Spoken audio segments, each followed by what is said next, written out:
systemic therapies, inhibitors of a so-called chaperone protein called heat shock protein 90 has been a very intense focus of research for its potential to inactivate various drivers of malignancy. So at this time, I'd like to invite Dr. Ramalingam to summarize the results of a trial examining such an agent in advanced lung cancer. Good morning.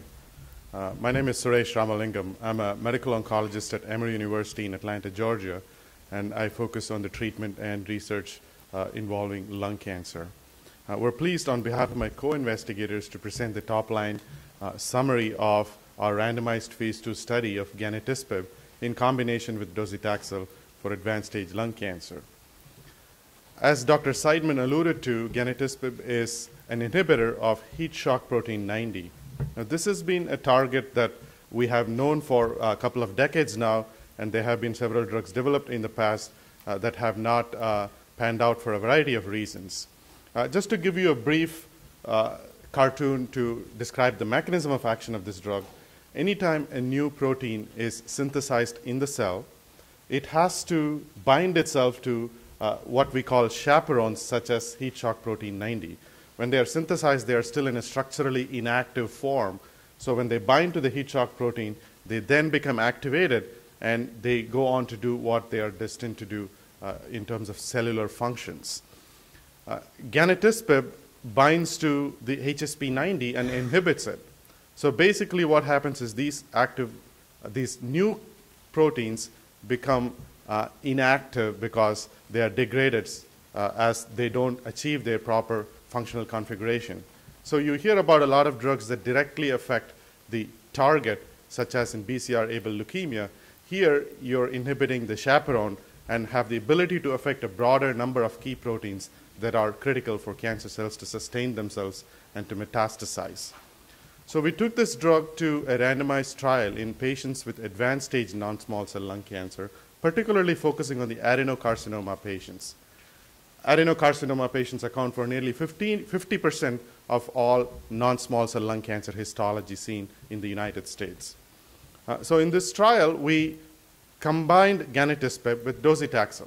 Docetaxel is the FDA-approved agent for patients with advanced stage lung cancer in this setting. And we did this in a setting what we refer to as salvage therapy. This is a setting where patients with advanced stage disease have received a standard chemotherapy regimen, and no matter how well they respond to chemotherapy, they ultimately experience disease progression in a matter of 4 to 6 months, and therefore are candidates for what is called salvage therapy. And there has not been any drug approved in the US for salvage therapy in nearly 10 years. So we used this combination for patients and compared it to treatment with docetaxel alone. And this was a trial conducted in North America and Europe.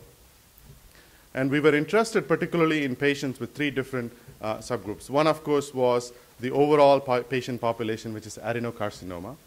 And then we also were interested in patients with mutated KRAS that are about 25% of adenocarcinomas and elevated LDH, which we felt was a surrogate marker for hypoxia based on mechanistic understanding of how this drug might work.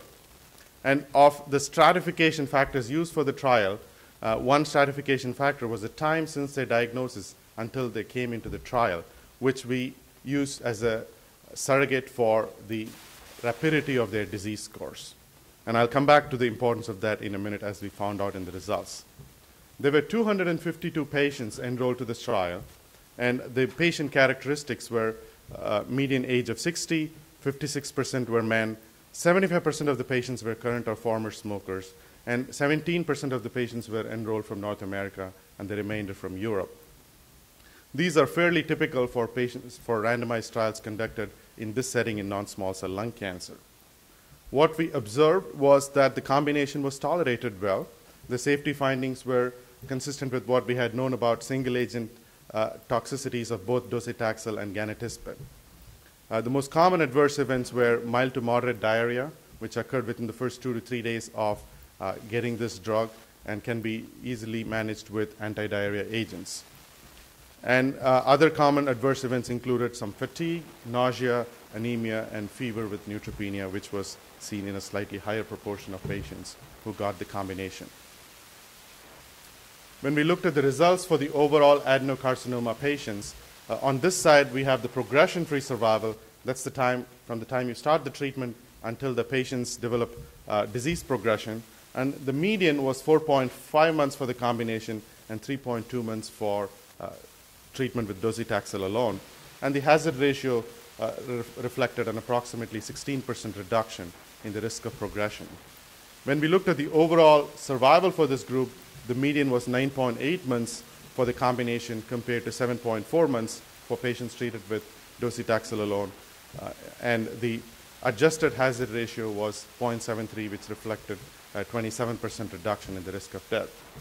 We then went on to look at all the pre-specified stratification factors to see which of those might help us select the most sensitive patient population, or those who actually derive the maximal benefit. And that's where the greater than 6-month population came out as very significant.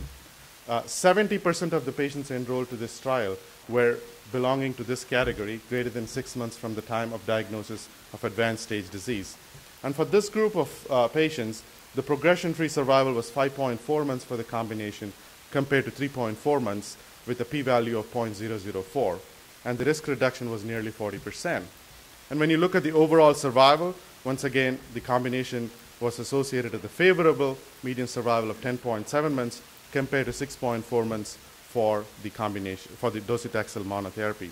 And the hazard ratio reflected about a 40% reduction in the risk of death for this subgroup of patients. And this was a pre-specified subpopulation for the trial.